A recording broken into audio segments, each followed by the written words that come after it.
more than I do.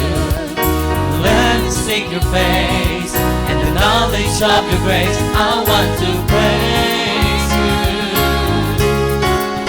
I want to love you, Lord, much more than I do. I want to love you, Lord, much more than I do. Learn to seek your face and the knowledge of your grace. I want to love you. Birds in the skies sing their songs to you. Trees in the fields lift their arms to you. And I want to sing, and I want to lift my arms to you. I want to love you, Lord, much more than I do. I want to love you, Lord, much more than I do. Learn to seek your face and the knowledge of your grace. I want to love you. Birds in the skies sing their song to you. Trees in the fields lift their arms to you. And I want to sing, and I want to lift my arms to you. I want to serve you, Lord, much more than I do. I want to serve you, Lord, much more than I do. Learn to seek your face and the knowledge of your grace. I want to serve you. Birds in the sky sing their song to you. Trees in the fields lift their arms to you. And I want to sing, and I want to lift my arms to you.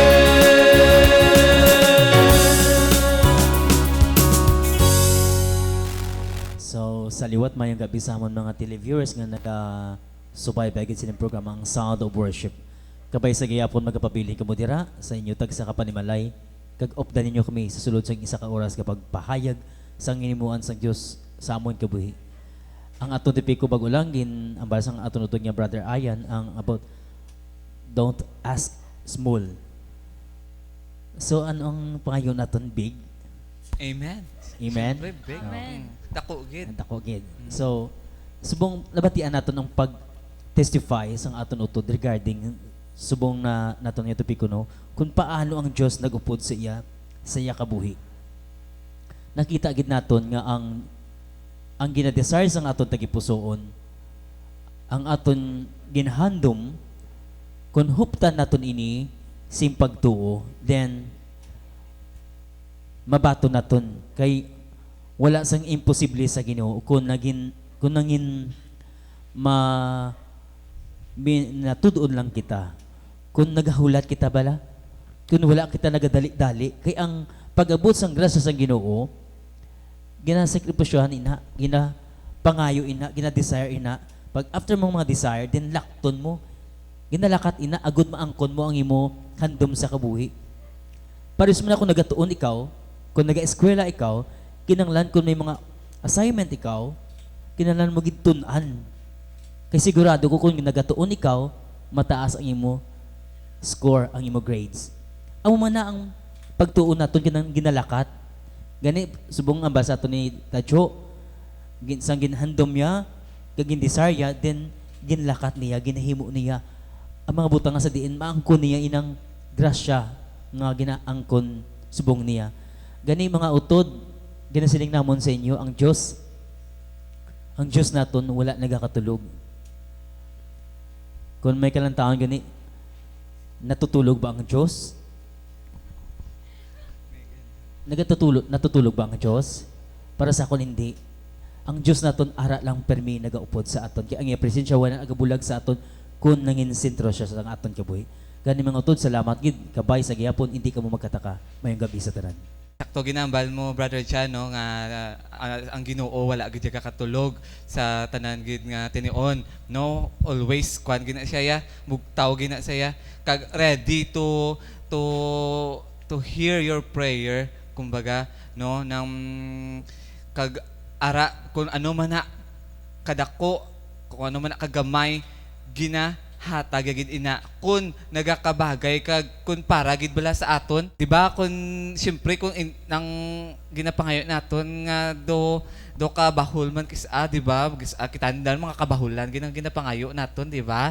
Mga hindi bala do hindi man bala gakaangay sa aton kag do hindi man bala ng kuan ng para sa aton gid amo na ang aton ginakuan, pero sigurado kay pero kung i-pray mo gid nga grabe gid kay sa Ginoo kag kung ginapangayo mo gid sigurado gid kuya ihatag gid dia sang Ginoo, no, miski pinakabudlay pa na, no, miski ang masakit mo nga cancer di gani ka gina, di ba?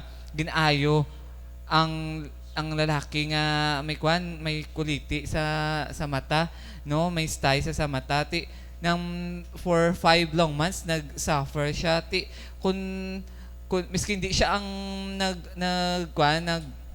nagpangamuyo, gipangamuyuan lang siya, pero ara ang desire bala nga mag-ayo sa kag amo na basta kung gina-desire mo gid gini mo bala sa action ang imo nga pagpanghayo sa Ginoo, sigurado gid kuya ihatag gid sa imo, no? Hindi man nato nga instant kid bala kay gakwan gid kita nga pangayo kita bala nga amo na nang Lord ga iko amo ni kag kung hindi kani matag sa aton gasunggod kita ay do ga katamad kun ay tamaran ako mag-serve sa iya, no, di ba?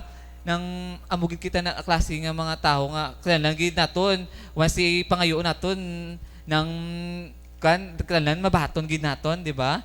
No, ang kinahanglan magulat kita kay in His time nang ginahatag na sa Dios, di ba be?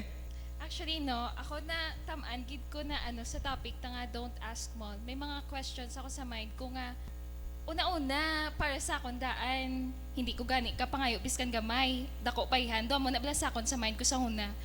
Kag diri na ko bala nga paano kita mangayo sa Dios? Paano kita mangayo sa iya? Kag paano ta bala mangayo sa Dios nga biskan gamay lang mahatag yan na, pero biskan gamay man gani hindi yaman matag kitungod di bala kailangan ko magpangayo ta mayara ta sang pagtuo kay hindi man ta ka pangayo lang basta-basta nga do magic genie lamp lang bala nga kung nga your wish is my command do mo na bala. Tapos mayara ako sang nabasahan sa una nga may isa ka bata pulo sila magutod abiya sa familia sa ila himol gid sila amo na nga nahadlok gid siya bala mangayo permi sa parents ya nakulbaan siya hindi gusto i-deprive familia kay basi hindi bala masarangan kabudlay siya mangayo kag kung anong nakuha niya hardly nothing man kay nga wala man siya gapangayo kag didto sang nakita iya ang utod ya nagapangayo sa permi kay tatay ya kag ginahatag ni tatay niya ang sobra pa sa ginapangayo ya kag didto yan nagaselo siya pero na-realize siya sa Christian learnings siya. Dito yan na-realize nga kaalam sang magulang ya bala kag mayara siya sang sense of faith sa iya nga parents nga mahatag na sang parents ya ang iya nga ginapangayo. Kag amo man na ang na-realize kung nagapangayo nga hindi basta-basta maghatag ang Dios sa aton biskan balaan niya pa ang kinananon ta kay wala taga direkta gahambal sa iya. Kag amo nino na-realize ko no many religious people have this sense of guilt towards asking help to God, towards asking God to help supply their needs. Many have been taught or led to believe that God is too distinct to care about your needs. When we need something and we don't know where to get help, to not seek God for His supernatural help is wrong. Sa nabasahan ko sa Bible, James chapter 4 verse 2 to 3 says nga, if you want something but you don't get it, you kill and covet, but you cannot have what you want. You quarrel and fight. You don't have because you do not ask God. Because you ask and do not receive because you ask amiss, that you may spend it to your pleasure. The thing we should be guilty about is not for fear. It's not for fear about or he doesn't care. You can't believe how many people there are. Just don't ask God in sincere faith. Gaano lang tayo gapangayo ta pero wala ta sang faith amo na kisa tingala ta nga. Wala na balasang wala ta kabalo nga abita wala naga-work ang Dios sa aton nga kinahanglanon pero gali wala ta sang faith. Kag dira man sa sa Bible no sa Psalm chapter 84 verse 11. For the Lord God is my light. For the Lord God is my light, is our light and protector. The Lord will give grace and glory. No good things will he withhold for those who walk uprightly. Kag when you kag kung abi nyo wala ni nakita nga abi nyo wala na nagahulag ang Diyos, actually hindi man tanan kay kalabanan ginapaagi yan na sa mga tao nga ginapaagi yan na sa mga tao kung paano siya maghatag. Kag dira nagaobra siya sa milagro, but he primarily chooses to bring his blessings to others through people. Kag dira tani ma-remember taman dayon nga gusto man sa Diyos tuduan ta kung paano kita maghatag. Kay di ba hindi man pwede nga magpangayo lang ta pero hindi ta kabalo mag-atag. Actually, it all starts with finding ways to give to others. Kag sa Luke chapter 6 verse 38, if you give, you will receive. For your gifts will return to you in full measure, pressed down, shaken together, to make more room for more and running over whatever measure you use in giving, large or small. It will be used to measure what is given back to you. Kag, ang malaki na ang, na ano ko ba lang nga kailangan, hindi ko daan basta-basta kapangayo lang sang gamay sa Diyos. Kung hindi ba lang ako kabalo mismo kung paano ako mangayo, bala nga wala sang pagtuo. That's why, doon na-realize kagid ba lang mga bagay nga ibandaan gaalangan pa magpangayo na alangan. Kay kuno nahuya, kay ti basi do ka budlay ba lang mangayo sa Diyos. Pero gali kahapos, ang kailangan talang sang pagtuo. Kag, ang importante sa tanan, kabaluman kita maghatag. Nga sang kabubuton tabala kay gapati man ko nga wala sang biskan isa sa aton nga may makasarang mo nga hindi nga sila nga kaya mo gitanan-tanan kay tanan kita dapat bululiganay kag amo na gani nga angki sa tanan ang pagpangamuyo kay paagi sa pagmitlang sang pangal ni Jesus mas nagadalom pagid ang relasyon ta sa iya kay nagapangamuyo ta sa iya kag kung may ara ka kinahanglan, say it and believe it. Amo lang gid na, madam. Salamat. Amen. Precisely be tama na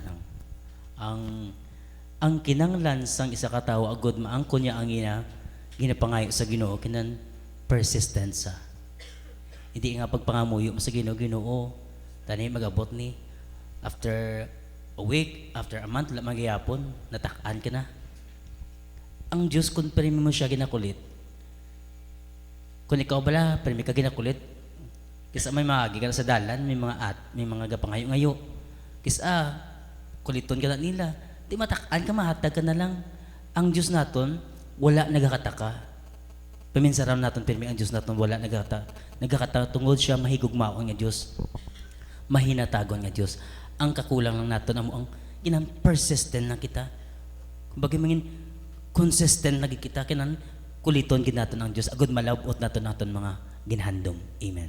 Sakto ginasakto siyan kag nabibino kay pero may rason man kisa nga wala man na sa gihapon ginahatag sa aton sa Ginoo kay tungod nga daan bala kung magpangamuyo kata oo tuod biskan may faith gina biskan ano kadako sang aton nga pagtuo pero ang pangayo ta tungod sa aton lang yang kapuslanan bala kay tungod para makilala kita kay para magpatikal-tikal kita ti ano pa na nga abyan bi sabton man ina sang Ginoo kung para mala sa aton nga kadayawan ti amo na dapat iupod ta ang Ginoo kag para pakag dapat iangot tagid tanan sa iya nga padakuon tagid ang aton nga faith kag iangot ta pakadto sa iya.